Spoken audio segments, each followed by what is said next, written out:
Hi, I'm Sheilaa Hite, world-class astrologer, tarot master, spellcaster, medium, and all-around magical being, and I'm here today to talk to you about this week's astrology. So, rather than go day by day, aspect by aspect, I'm going to instead talk to you about the effects of this week. And I'm doing it this way because this is exactly what you need to focus on. I will, at the end of talking about the effects, I'll definitely tell you what planets are doing what with what planets.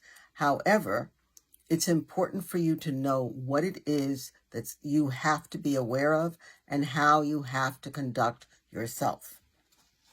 So, we'll begin with this. This week, Mars, the planet of action, conflict, and passion, and the planet Pluto, the planet of intensity, transformation, and at times rage, are in opposition to each other. This is happening for the third time since November 3rd.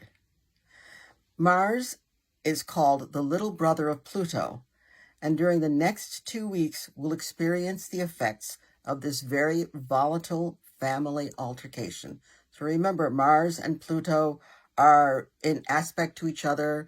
They're kind of in the boxing ring, and they're going at each other. So during this family altercation, two things can happen. Either there can be an overload of drama, of emotions, and regrettable actions, or, and the or, this is the big or, you can achieve mastery by centering and grounding yourself, by refusing to react, and by consciously choosing a state of self-empowerment and self-control, by choosing how you will use this overabundance of energy. Whichever path you take, you will live with the consequences or the results for a very long time. There will also be a fixed T-square.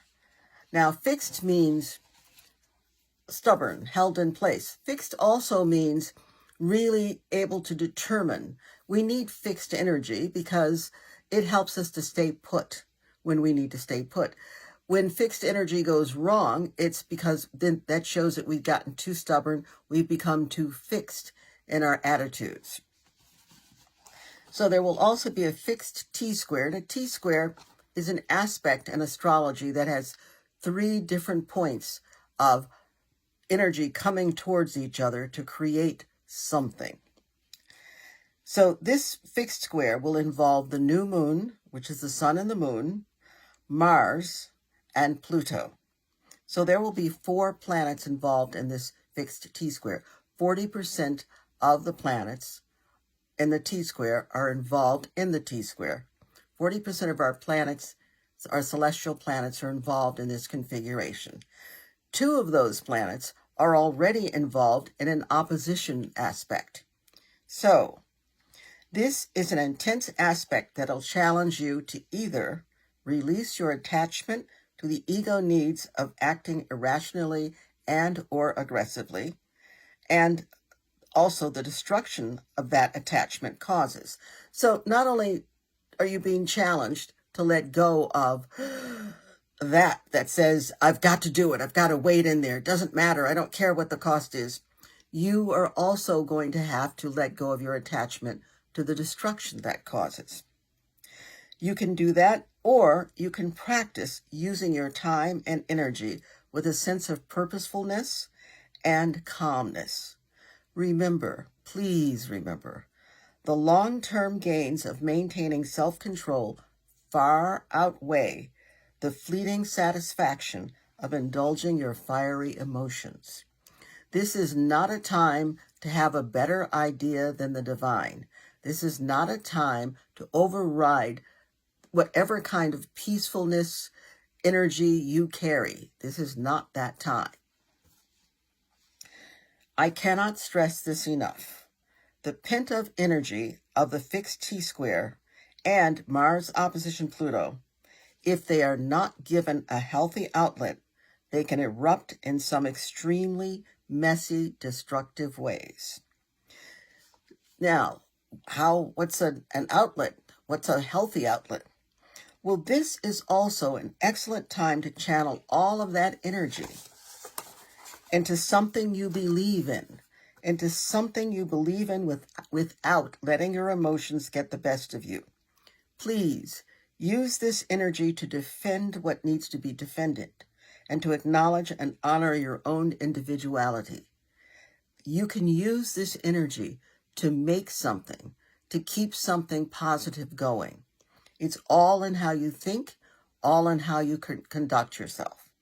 So what would I suggest you do to remind yourself that this is your mission for this week, to assist you in maintaining this strong position this week? Drink chamomile tea. Eat chocolate, lots of it. Meditate and spend time in nature. And please avoid watching action movies or horror movies. You don't want anything to take you to a dark or heightened negative place.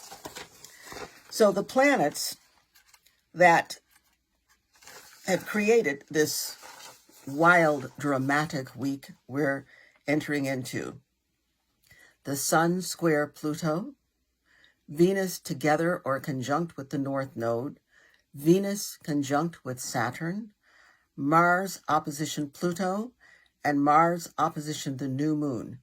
And I did say new moon. We will have a new moon in Taurus, which I think is my favorite new moon. So if the new moon is coming, make moon water. By Wednesday, set your cup with your water in the windowsill, or where the rays of the moon can influence it, can get to it. If you don't have a place where the rays of the moon can come in and touch your cup, you do actually. There might be a wall there. That's okay, because the energy and the rays of the moon will make it through the wall. Set your cup in that place. Leave it there until the new moon. 3 days before the new moon is the apex, the release. Leave it there for 3 days after the new moon. Afterwards, drink it.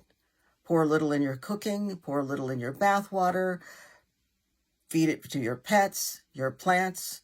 This is a great energized new moon water, especially since it's Taurus, which is life and the beginning of life, and it's wealth, and it's the deep knowledge that you are of value. So with that said, I will end with this. I am only one, but I am one. I cannot do everything, but I can do something, and I will not let what I cannot do interfere with what I can do. So make good trouble and channel your energy and your emotions into something constructive and something positive. So until next week, bye.